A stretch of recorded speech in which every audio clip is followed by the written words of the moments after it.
Accounting no problem में आपका स्वागत है। मैं हूं आरती। टेली प्राइम की इस वीडियो सीरीज के आज के अध्याय में आप जानेंगे जर्नल क्या है और इसमें ट्रांजैक्शन कैसे रिकॉर्ड करते हैं। इससे पहले वाली वीडियो में हमने आपको बताया था कि गोल्डन रूल्स ऑफ अकाउंटिंग क्या होते हैं।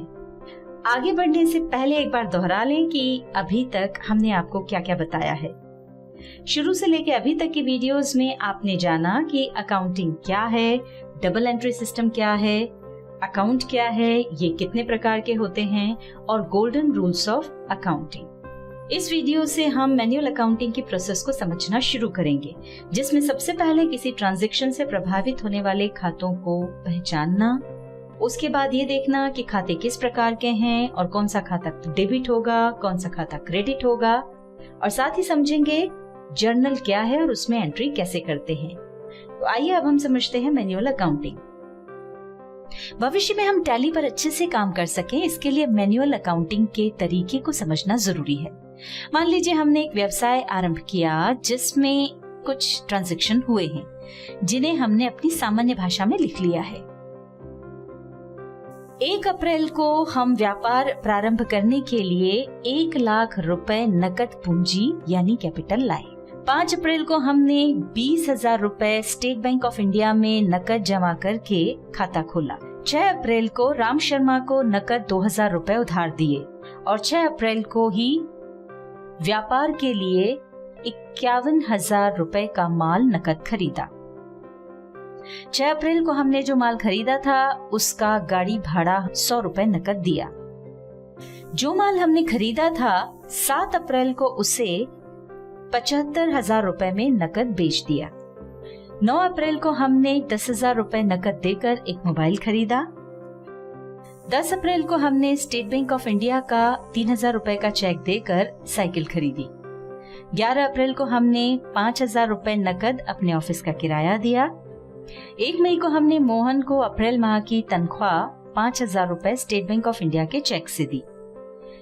1 मई को हमने जो माल किसी व्यक्ति को अशोक ट्रेडर्स से दिलवाया था, अशोक ट्रेडर्स से हमें उसका कमीशन 5,000 रुपए चेक द्वारा प्राप्त हुआ, जो हमने स्टेट बैंक ऑफ इंडिया के खाते में डिपॉजिट किया। 1 मई को हमने सुपरमार्केट से 10,000 रुपए का माल उधार खरीदा। ये अभी हमने 1 अप्रैल से 1 मई तक के कुछ ट्रांजैक्शंस देखे। इन ट्रांजैक्शंस के आधार पर हम मैन्युअल अकाउंटिंग के तरीके को स्टेप बाय स्टेप समझ लेते हैं। सबसे पहले हमें इन ट्रांजैक्शन की एंट्री जर्नल में करनी होगी, पर उससे पहले हम ये समझ लेते हैं कि जर्नल क्या है।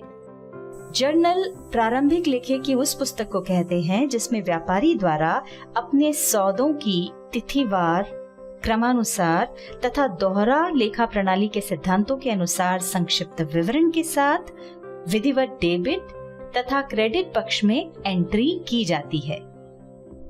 यहाँ हम आपको एक जर्नल एंट्री दिखा रहे हैं।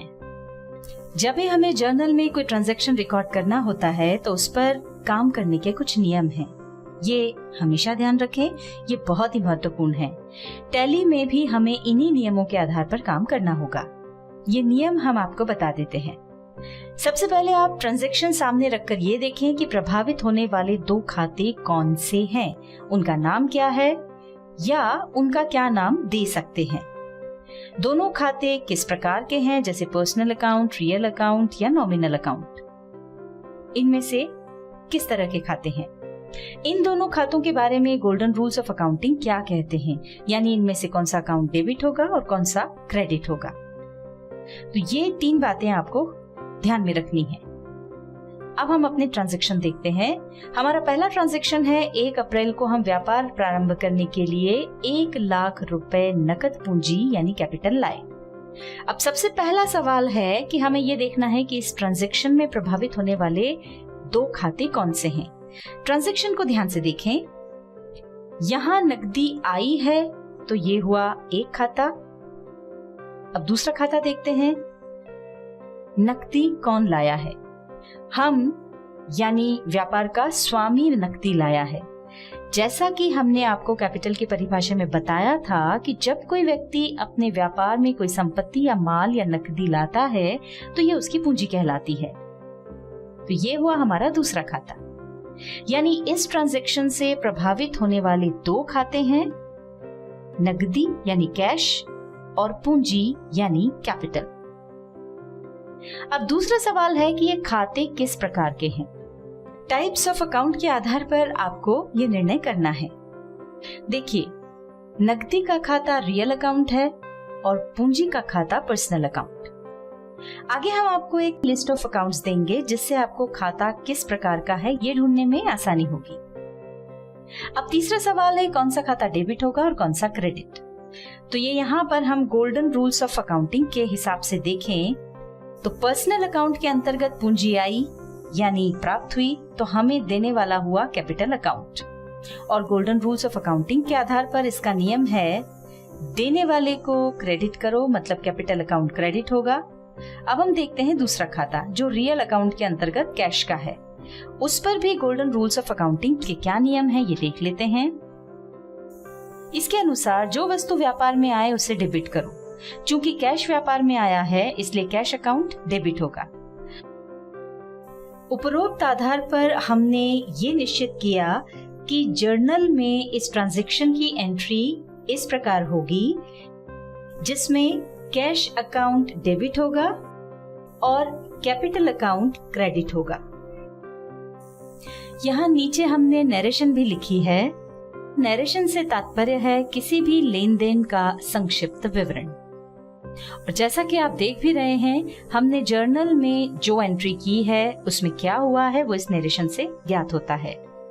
देखिए, जर्नल के निश्चित प्रारूप में हमने पहले ट्रांजैक्शन को रिकॉर्ड कर दिया और इसके बाद उपरोक्त बताए नियमों के आधार पर हमने सभी ट्रांजैक्शन का अध्ययन करके उनको भी जर्नल में रिकॉर्ड कर लिया है।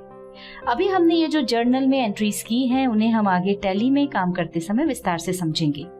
आपकी जानकारी के लिए बता दें कि टैली में जर्नल का काम अलग अलग वाउचर के माध्यम से किया जाता है।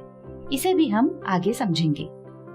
अगली वीडियो में हम आपको बताएंगे कि लेजर क्या है और जर्नल से लेजर में पोस्टिंग कैसे की जाती है।